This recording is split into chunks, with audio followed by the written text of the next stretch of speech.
My name is Harry Malin. I am a master tech here at Ford. I've been doing it for about 29 years. Customer came in with brake noise.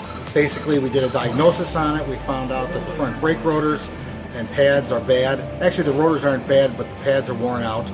So what we're going to do is we're going to cut the rotors, clean up all the bosses and stuff on the caliper slides and stuff like that, and do a front brake job. When you're doing a brake job, you always got to remember to collapse the calipers so you can get the new brake pads in with ease and no force.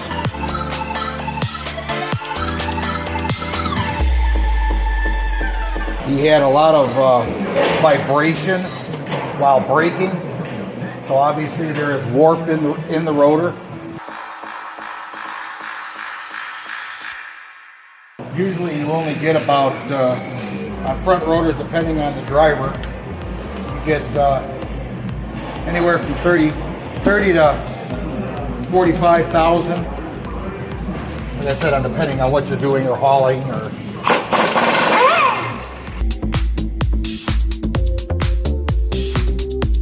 These are the caliper where the pads ride in the brackets. You always got to make sure you clean these up, put new springs in. You got to make sure you get all the rust out of here. That's very, very important so you don't have bindage. Make sure your calipers, your slides are all free. Then we're going to go over and we're going to cut the rotors.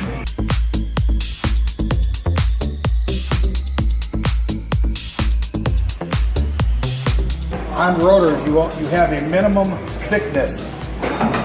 You always want to check your minimum thickness first. See where you're at, because if you cut too much off, the rotors are junk, and then you gotta replace them.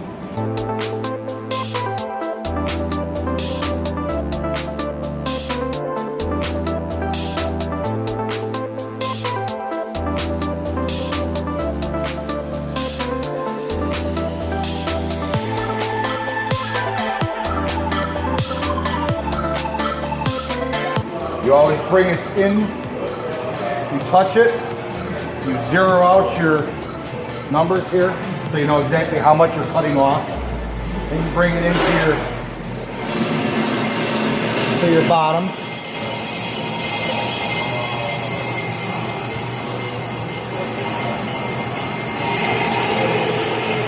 Lock them down. Put your anti-chatter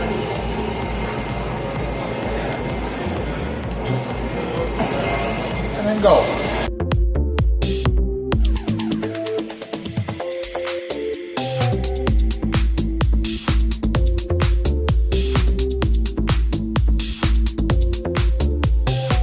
Well, you want to cut the rotors in this situation because you have a new brake pad. You want the rotor and the pad to wear together so they seat together. If you put an old pad or new pads on an old rotor, what end up happening, you have hot spots. Premature wear on the pads, and it puts hot spots in the rotors. And you end up with chatter and all sorts of noises.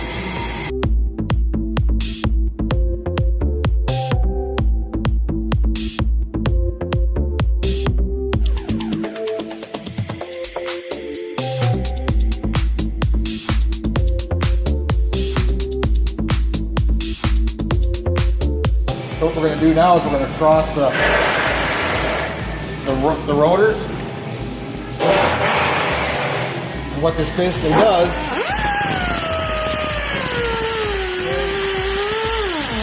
when you cut rotors, you always get a straight line. And what this does, this takes debris and stuff out of the rotors so it seats better. So what you end up with, basically, is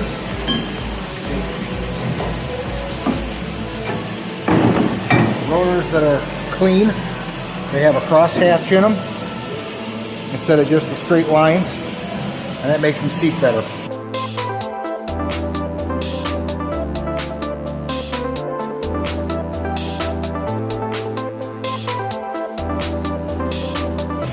What you want to do is you want to clean the surfaces here and on the back side.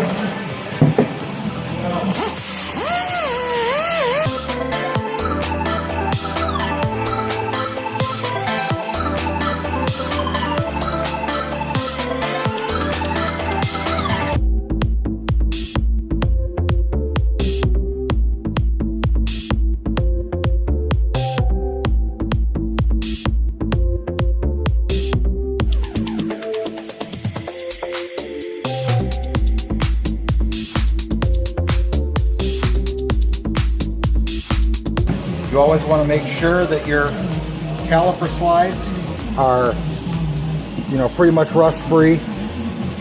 You're always going to have something on there, but you just want to make sure you have a clean slide. I usually put a little grease on the inside before the chatter plates go in.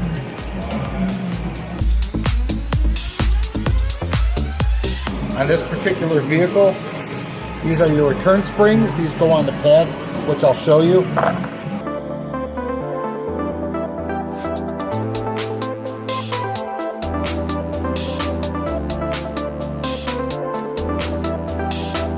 Now on some vehicles, on the front calipers, you have two humps here. That would be your inboard pad, because on some vehicles, these sections right here are open for them humps. If you put them on the wrong side, what ends up happening is you jam your caliper up tight, and then you got to redo it.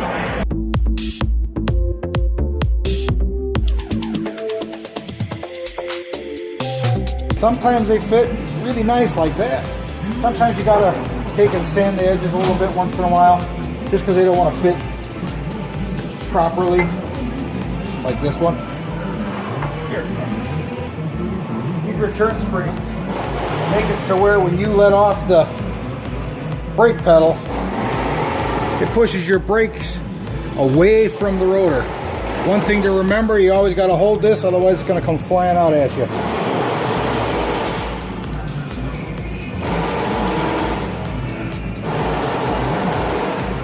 And they got some serious pressure.